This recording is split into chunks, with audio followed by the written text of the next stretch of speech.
Você sabia que a tensão entre Rússia e Estados Unidos pode impactar as importações brasileiras? Olá, meu nome é Cícero Costa, especialista em benefícios fiscais e direito tributário. E nesse vídeo você poderá acompanhar como a disputa de poder existente entre Rússia e Estados Unidos, na chamada Guerra Fria 2.0, impulsionada pela questão da Ucrânia na OTAN, pode impactar as importações brasileiras. Estamos prestes, se tudo caminhar como está seguindo, para batermos de frente com a Guerra Fria 2.0, decorrente da crise vivenciada pela relação entre Estados Unidos e Rússia, em virtude da questão da Ucrânia e sua entrada como membro da OTAN. Agora, nos perguntamos até que ponto essa disputa pode impactar o comércio exterior brasileiro e se de fato vai culminar em uma guerra disputada em campo de batalha e não apenas na retórica. Mas, primeiramente, vamos relembrar o que foi a Guerra Fria e como resultou na questão da Ucrânia. Bem, sabemos que a Guerra Fria foi uma disputa entre duas superpotências da época, Estados Unidos e a União das Repúblicas Socialistas Soviéticas. Esse foi um período de intensos conflitos que se iniciou em 1947 e só teve fim em 1989, sem ocorrer um conflito armado direto entre União Soviética e Estados Unidos. Assim, ambos esses países iniciaram uma batalha por influência mundial e o mundo se tornou bipolar. De um lado estavam os socialistas e do outro estavam os capitalistas.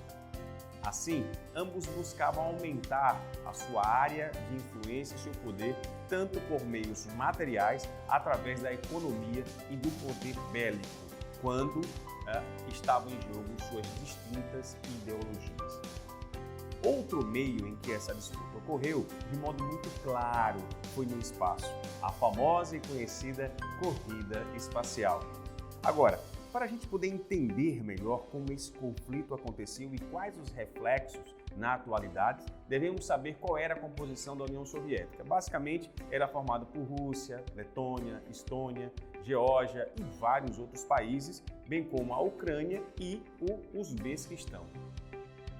Além disso, a sua influência na Europa se estendia pela Polônia, Romênia, Bulgária, Hungria, Tchecoslováquia e parte da atual Alemanha, dominando Berlim. Esses países formavam a chamada Cortina de Ferro, termo citado pela primeira vez por Winston Churchill e que diz respeito à divisão da Europa entre territórios capitalistas e socialistas, após o fim da Segunda Guerra Mundial e o que gerou exatamente a Guerra Fria. Aqui devemos dizer que a Cortina de Ferro funcionava para a União Soviética como uma barreira contra os avanços ocidentais em seu domínio. Assim, os estados satélites funcionavam como um muro que protegia o centro do poder soviético. Agora, devemos saber sobre um outro ponto, a OTAN. A Organização do Tratado do Atlântico Norte, OTAN, chamada de Aliança Atlântica, é uma aliança militar intergovernamental baseada no Tratado do Atlântico Norte, assinado em 4 de abril de 1949.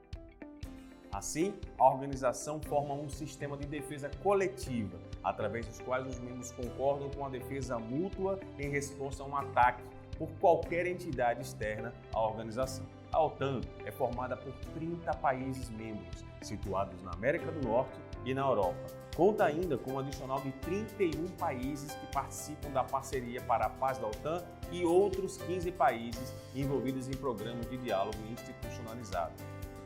Politicamente, a organização procurou melhorar as relações com os países que faziam parte da União Soviética ou eram influenciados por ela, muitos dos quais acabaram por se juntar à aliança em 1999 e 2004. Agora, a Ucrânia quer se filiar à OTAN e tem feito movimentações para que esse processo se conclua com êxito. No entanto, hoje a Rússia não aceita que essa adesão ocorra, pois com o fim da Guerra Fria em 1989 e com a queda da União Soviética, os então presidentes dos Estados Unidos e da Rússia promoveram um acordo verbal que afirmava que a Ucrânia e os países que compunham a antiga União Soviética jamais poderiam fazer parte da OTAN.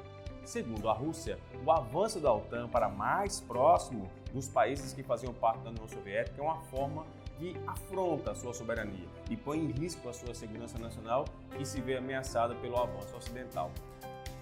O termo Guerra Fria 2.0 é utilizado para descrever o conflito geopolítico e ideológico entre Estados Unidos e China nessas duas últimas décadas, mas agora utilizamos para tratar também de Estados Unidos e Rússia. Desde novembro de 2021, a Rússia tem enviado para sua fronteira com a Ucrânia milhares de soldados. Hoje, afirma-se que haja mais de 160 mil soldados na fronteira aguardando comandos para a invasão, que tem aumentado semanalmente. Talvez os interesses de Vladimir Putin, líder russo, não sejam de fato de invadir seu país vizinho, mas a ameaça com certeza é real. Sendo assim, Putin utiliza esse fator e está exigindo a retirada das tropas da OTAN da Romênia e da Bulgária, ex-repúblicas socialistas soviéticas. Por outro lado, aliados da OTAN têm aumentado o envio de navios, aviões, armamentos para defender a Ucrânia.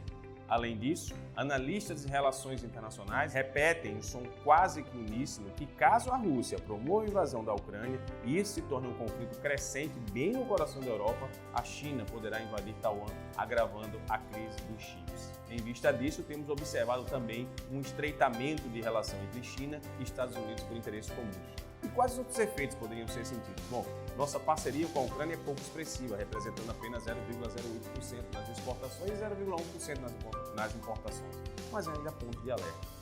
De acordo com a Money Times, uma das reações mais imediatas caso ocorra um conflito seria a disparada do custo de energia, conforme disse Leonardo Trevisan, internacionalista e economista para a revista. Para a CNN Business, analistas afirmam que se a Rússia invadir a Ucrânia, os americanos cansados da inflação provavelmente pagarão o preço na bomba. Bom, tais análises foram feitas para a população norte-americana, mas os brasileiros não ficariam de fora desses efeitos. Isso porque o preço dos combustíveis é pautado pelo valor do barril de petróleo internacional. Caso o petróleo aumente, assim como também haja o aumento do dólar, invariavelmente o preço dos combustíveis também vai aumentar aqui no país, afetando toda a cadeia produtiva. Tal aumento pode agravar ainda mais a crise que vivenciamos com o frete, tanto terrestre quanto marítimo, o que seria um desastre para todos os envolvidos em operações de comércio internacional. Por consequência, os alimentos e praticamente todos os produtos, industrializados ou não, serão afetados pela guerra. É preciso observar qual será a extensão dos conflitos e como os países devem reagir à invasão da Rússia na Ucrânia. Por exemplo, caso de fato essa guerra cresça em níveis exorbitantes e ultrapassem as barreiras regionais, então as importações seriam extremamente impactadas, tendo em vista que os esforços se voltariam exclusivamente para a guerra. Devemos lembrar que no ano de 2021, a participação russa nas importações saltou 107%, sendo o maior aumento verificado no ranking. Os mercados locais de títulos, moedas e ações em Moscou e Kiev já foram atingidos, mas uma escala nas tensões pode agravar ainda mais as baixas do mundo afora. Bem, com sinceridade, ainda não podemos precisar exatamente o que pode acontecer, mas uma coisa é certa, devemos estar atentos, pois de fato se trata de uma disputa com grande chance de escalar e mundialmente e causar danos globais. Continuamos atentos sobre essa situação para que possamos tomar as melhores soluções para cada caso. Bem, era isso que nós tínhamos por hoje. Se você gostou desse vídeo, não esquece de curtir e se inscrever em nosso canal para continuar recebendo vídeos relacionados à sua atividade. Muito obrigado e até o próximo vídeo.